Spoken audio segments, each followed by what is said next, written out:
여러분들 요즘 여름 휴가 피크 시즌 어떻게 보내고 계신가요? 남들 다 갈 때 같이 가는 게 낫다 이러면서 인파가 몰리면 고생도 좀 하고 그게 또 휴가의 묘미 아니겠냐 하는 분도 있겠고요. 이럴 때는 집 나가면 개고생이다 하면서 시원한 에어컨 옆에서 집캉스가 최고라는 분도 있을 거고요. 또 몇 년간 팬데믹으로 고생만 했으니까 답답해서 집 밖을 탈출하고 싶다 이러면서 여행지에서 이 영상을 보고 계신 분도 있겠죠. 개인적으로는 20대 중반에 1년 동안 유럽을 배낭여행으로 미친듯이 돌아다닌 경험 때문에 그 뒤로 지금 생활보다 불편하고 고된 여행은 하고 싶지가 않더라고요. 또 해외를 밥 먹듯이 다니고 한국에 있을 때도 가고 싶은 데가 있으면 훌쩍 다녀오고 이러다 보니까요. 딱히 휴가라고 해서 어딜 가야 되겠다는 생각을 하지 않고 말 그대로 편하게 쉬는 목적을 중요시하는 것 같습니다. 물론 각자의 사정이 있기 때문에 휴가를 어떻게 보내야 한다 이런 기준을 정하는 게 무의미합니다. 같은 여행지에 있더라도 철저히 본인 상황에 따라서 만족도가 다를 수밖에 없는 거니까요. 그런 면에서 옆 나라 일본은 많은 분들이 짧은 휴가지로 선택하기가 쉬운 코스인데요. 얼마 전 6월부터 일본에서 입국 제한 빗장을 풀고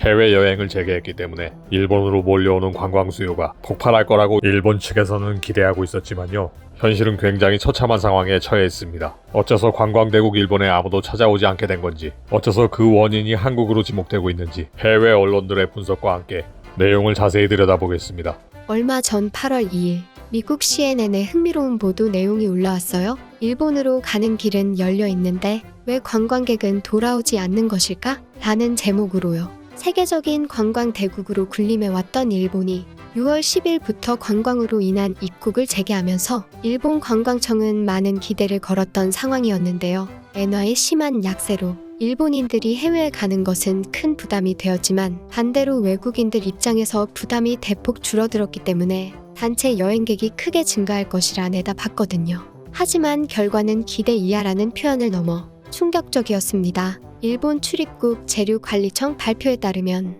6월 10일에서 7월 10일 사이 일본을 찾은 관광객은 고작 1,500명에 불과했어요. 한 달 동안 일본 전체에 수학여행 5팀 정도가 왔다 간 것이라고 비유할 수 있겠죠. 물론 일부에서는 단체 관광만 허용하고 있기 때문에 개인 자유 여행이 허용되면 회복될 것이라 주장하지만요. 그걸 감안해도 1,500명은 예상치를 아득하게 밑도는 미미한 숫자였고요. 이 기간 일본을 찾은 관광객은 태국과 한국에서 각각 400명, 미국은 150명으로 집계되었는데요. 이런 결과가 벌어진 배경에는 여러 가지 제약과 많은 불편함을 감수하면서 일본에 가는 대신 한국이라는 좋은 선택지가 있기 때문이라고 분석했습니다. 과거 도쿄에 6번이나 여행을 왔다는 홍보 전문가 멜리사 머시커 씨는 지나치게 많은 제약과 아기처럼 매뉴얼을 따르면서 일본 여행을 할 이유가 없다는 의견을 냈는데요. 머시커 씨는 팬데믹 기간 동안 한류 드라마를 즐겨보며 한국에 크게 관심을 가지게 되었다고 하고요.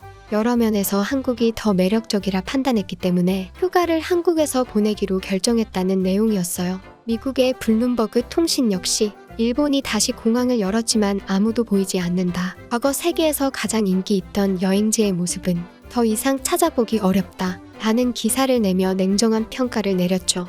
2021년 외국인이 일본에서 쓴 돈은 약 1,200억 엔, 우리 돈 약 1조 1,523억 원으로 2019년 4조 8천억 엔, 한국 돈으로 약 46조 906억 원의 2.5%, 겨우 40분의 1 수준에 불과했습니다. 근래 엔화의 역대급 약세가 지속되는 상황이기 때문에 외국인들이 일본 여행에 큰 장애물로 여겼던 높은 물가 부담이 크게 낮아진 상황인데요. 그럼에도 관광 재개 후 예상 수요에 한참 미달했다는 점은 많은 것을 시사하고 있어요. 하지만 이런 상황에서 일본 NHK 방송은 보도를 통해 예상보다 많이 적은 결과지만 정부가 외국인들을 엄격하게 관리하고 있기 때문입니다. 외국인들이 늘어나 불안감을 키우는 것보다 국민들이 안심하는 것이 더 중요하다고 생각합니다. 라고 발표하면서 애써 의미를 축소하고 정신승리 같은 반응을 보이지만요. 40분의 1에 불과한 관광 수입에서 보듯 일본의 관광 산업 전반은 거의 괴멸 상태죠. 그리고 각 지자체 역시 줄어드는 지방세 수입 때문에 2010년대 이후 외국 관광객 유치에 큰 힘을 쏟고 있었는데요.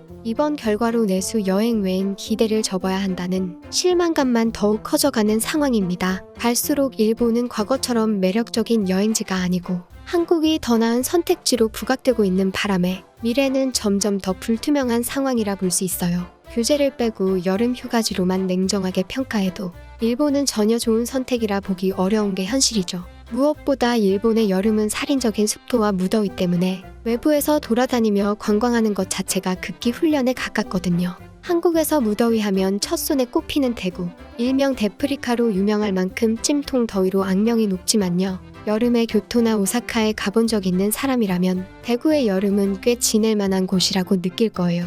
도쿄 쪽은 상대적으로 오사카보다는 좀 낫다고 생각하지만 대구보다 더 괴로운 건 마찬가지고요. 게다가 이번 여름은 그야말로 최악의 상황까지 겹쳐 있는데요. 6월부터 이상 고온 현상으로 인해 전력 비상 상태가 지속되고 있거든요. 공공장소의 냉방과 엘리베이터 가동 중지는 물론 때때로 마트에서 식료품 냉장고를 일부만 가동할 정도고요. 심지어 가정집에선 최소한의 전기기구만 빼고 전원을 꺼달라는 지침을 내린 지경입니다. 그래서 가족이 한 방에 모였을 때만 에어컨을 틀라는 마치 1980년대스러운 비상대책을 전달하기도 했고요. 공공기관은 물론이고 일반 사무실에서도 형광등을 일부만 켜고 어두침침한 상태로 업무를 보는 곳이 많을 정도예요. 이런 상황이라 어딜 가도 실내에서 에어컨을 마음껏 가동하지 못하는 시설들이 많죠. 안 그래도 살인적인 무더위에 전력 수급 불안까지 겹쳐 있는 만큼 적어도 올해는 굳이 아까운 여름 휴가를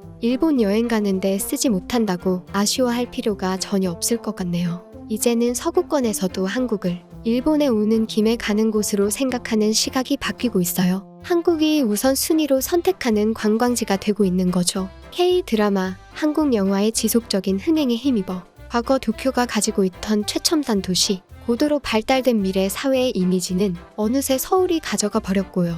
외국인들에게 더 이상 한복과 김치만 찾는 관광이 아닌 한국 그 자체가 매력적인 휴가지로 부상하고 있어요. 다양한 매체에서도 최첨단 문명과 동시에 인정과 따뜻함이 공존하는 유니크한 여행지로 소개하면서요. 이처럼 세계인들의 시각이 달라지고 한국의 브랜드 파워가 나날이 커져가고 있는 만큼 일본의 상황이 나빠졌기 때문에 얻은 어부지리로 끝나지 말아야겠죠? 모두가 한국을 대표한다는 마음만 잊지 않는다면 가장 먼저 찾고 싶은 한국, 와보면 잊을 수 없는 한국으로 세계 속에 우뚝 서는 건 시간 문제라고 믿어요. 네, 다른 영상에서도 언급한 적이 있는데 휴가 때 여름에 일본에 간다. 일부러 고행을 즐기시나요? 저 사업 때문에 10년 넘게 일본과 한국 왔다 갔다 하면서 지냈는데요. 처음 1년 있어보고 그 다음부터는 여름 되면 무조건 한국 들어왔어요. 과거와 많이 달라진 일본과 한국에 대한 해외의 시각을 풀어봤는데요. 체감상 2010년대 초반까지도 서구권 쪽에서 한국으로 단독 여행을 오는 경우는 흔치 않았어요. 냉정하게 일본에 들러리, 곁다리 오는 김에 옆에 있으니까 이런 여행이 많았죠. 하지만 10년 전, 5년 전, 그리고 요즘 무섭도록 빠르게 좁혀져 왔습니다. 한국을 먼저 오는 게 전혀 이상하지 않을 만큼요. 물론 한국의 브랜드 파워가 몇 년 전과 비교도 안 될 만큼 강해진 건 사실이지만요. 냉정하게 해외의 시각으로 보면 선호도 네임밸류에서 아직은 살짝 일본보다 밀리는 감이 있습니다. 하지만 시간이 조금 필요할 뿐이라고 봐요. 해외에서 일본과 한국에 대한 고정관념, 선입견 이런 것들이 바뀌는 데는 당연히 시간이 좀 필요합니다. 왜냐면 다들 우리같이 빨리빨리 받아들이고 빨리빨리 생각을 바꿀 수 있는 나라들이 아니거든요. 그래서 좀 기다릴 필요가 있어요. 아마 2030년 정도가 되면 네임밸류나 선호도 역시 대등 이상이 되지 않을까 하고요. 그런 만큼 지금까지처럼 우리 모두 한국을 대표한다는 마음으로 우리가 하는 행동 하나, 말 한마디가 한류가 될 수 있다는 것을 명심하자는 말로 오늘 영상을 마무리하겠습니다. 영상이 재미있었다면 구독과 좋아요, 그리고 멤버십 회원에 가입하시거나 슈퍼땡스를 통한 후원도 가능합니다. 멤버십 회원으로 인한 수익은 모두 어려운 이들에게 기부할 예정이고요. 슈퍼땡스를 후원하는 방법은 지금 화면에 나오는 대로 내용을 참조하셔서 직접 후원할 금액을 선택하실 수 있습니다. 슈퍼땡스로 후원된 금액은 전액 어려운 이웃들을 위해 기부할 예정입니다.